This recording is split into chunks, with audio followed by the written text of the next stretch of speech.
कहानी की शुरुआत होती है मॉन्स्टर्स की दुनिया से, जहां कई प्रकार के डीमंस होते हैं और उन डीमंस का राजा होता है इब्लिश।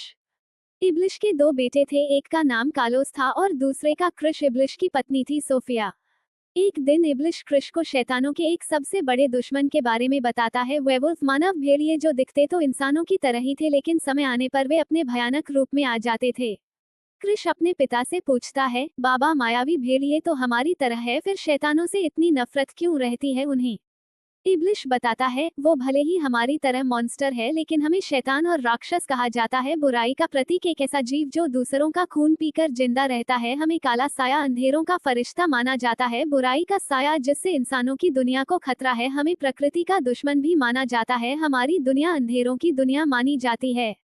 जबकि भेड़ियों को इंसानियत का रक्षक माना जाता है और रोशनी का प्रतीक और बुराइयों को मिटाने वाला। वो इंसानों के बीच रहता है, लेकिन उससे उन्हें कोई खतरा नहीं रहता, लेकिन हमसे इंसानों को खतरा होता है। इसलिए कुदरत ने हमें रोकने के लिए और प्रकृति और इंसान की सुरक्षा के लिए उन्हें बनाया है। वे शैतानों को सबसे बड़े दुश्मन होते हैं और उन्हें देखकर ही खत्म करने की कोशिश करते हैं। कृष कहता है, क्या हमें सिर्फ इनसे ही खतरा है? इब्लिश कहता है, ऐसे कई है, जैसे फरिश्ते जिन्हें एंजल कहते हैं, और भी कई शक्ति जो रोशनी का प्रतीक होती है। इसलिए हमने नियम बनाए हैं कि कोई भी शैतान इंसानों पर हमला न करे, और अगर करता है तो उसे सजा मिलती है। और साथ ही कोई भी शैतान किसी इंसान या हमारे दुश्मन से प्यार नहीं कर सकता, इससे हमें खतरा हो सकता है।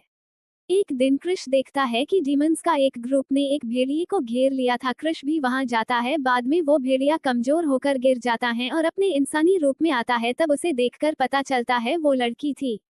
जिसके बाद जब सभी शैतान उस पर हमला करने जाते हैं, तब कृष उन्हें रोकता है, ये कहकर कि ये कमजोर है और लड़की है।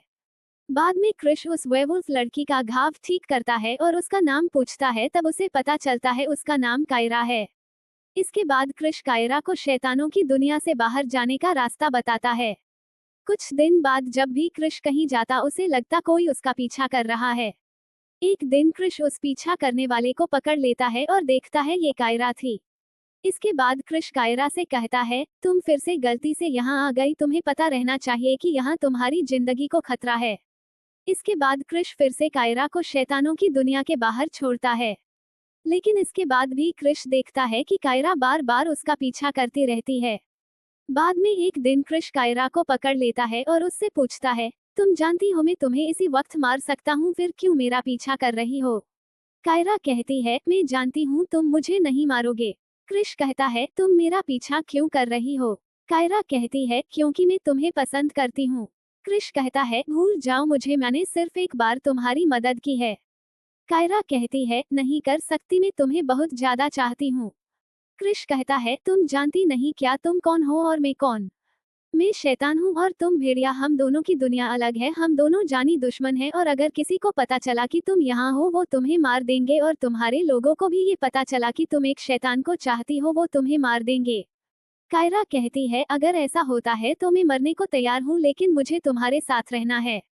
कृष कायरा से कहता है, मेरा पीछा करना बंद करो, मैं तुम्हें पसंद नहीं करता। कायरा कहती है, मैं करूंगी, क्या पता तुम भी मुझे चाहने लगो। कृष कहता है, ऐसा कभी नहीं होगा। इसके बाद कायरा हर बार कृष का पीछा करती। कृष के बार बार मना करने के बाद भी। वैसे तो कृष एक कठोर दिल का घमंडी शैतान था, लेकिन कायरा की मासूमियत देखकर उसे भी एक दिन कायरा से प्यार हो जाता है। उस दिन कृष कायरा से कहता है, उन्हें अपना प्यार छुपाना होगा। इसके बाद कायरा और कृष आपस में छुप छुप कर मिलने लगते हैं। एक दिन कृष का बड़ा भाई कालोस कृष को कायरा के साथ देख लेता है और अपने पिता इब्लिश को बता देता है कि कृष एक भेड़िए से प्यार कर रहा है। जिसके बाद इब्लिश कृष को रोकने की कोशिश करता है, लेकिन कृष नहीं मानता। जिसके बाद इब्लिश कृष से कहता है कि उसे ये ताज चाहिए या वो लड़की।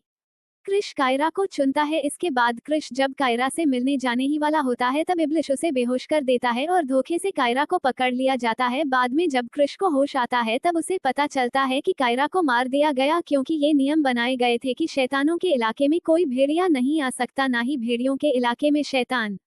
कृष गुस्से में शैतानों की दुनिया से बहुत दूर चला जाता है, और तब उसकी मुलाकात होती है अनीस और रोहिणी से, जो भी एक प्रकार के शैतान ही थे। अनीस कृष से उसके बारे में पूछता है, तब वो बताता है कि वो इब्लिश का बेटा है। अनीस कृष से कहता है, तुम यहाँ क्या कर रहे हो? तुम्हें वापस लौटना चाहिए जहाँ से तुम आए हो। बाद में कृष अनीश को अपनी सारी कहानी बताता है और ये कहता है कि वो अब उनके बीच नहीं लौटना चाहता। अनीस कृष को उसके और रोहिणी के साथ रहने के लिए कहता है, उनका बेटा बनकर, क्योंकि कृष इंसानों के बीच कैसे खुद को छुपाकर रहा जाता है नहीं जानता था। धीरे धीरे कृष जानने लगता है कि इंसानों के बीच कैसे रहा जाता है। 100 साल हो चुके थे और अब कृष अनीस और रोहिणी के परिवार का हिस्सा बन चुका था और वो भी उसे अपना बेटा ही मानते थे।